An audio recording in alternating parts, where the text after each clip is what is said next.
నమస్తే అందరికీ. ఈ వీడియోలో ఇంగ్లీష్ టెట్ పేపర్ 1 క్లాస్ 5కి సంబంధించిన గ్రామర్లో ఉన్న టాపిక్స్ని డీకోడ్ చేసి మన టెట్ సిలబస్లో ఏ టాపిక్కి రిలేట్ అవుతున్నాయో చూద్దాం.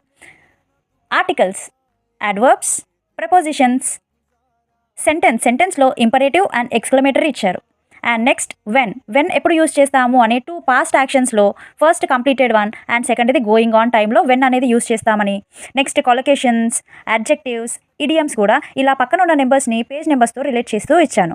నెక్స్ట్ వన్ హెల్పింగ్ వర్బ్స్, అంటే యామ్, ఈజ్, ఆర్ అనే అలాంటి helping verbs, conjunctions, degrees of comparisons 4th క్లాస్లో ఇచ్చినవి డిఫరెంట్గా 5th క్లాస్లో ఇంకా కొంచెం ఇచ్చారు.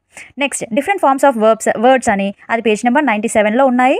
Model verbs, prefixes and their meanings ఇచ్చారు పేజ్ నెంబర్ 114లో. అండ్ జెండర్ ఆఫ్ నౌన్స్ అని ఇచ్చారు. సో ఇవన్నీ కూడా మనము ఒకసారి చూసుకున్నట్లయితే parts of speech and types of sentences కొన్ని వొకాబులరీ కిందకి రిలేట్ చేసుకుంటే సరిపోతుంది.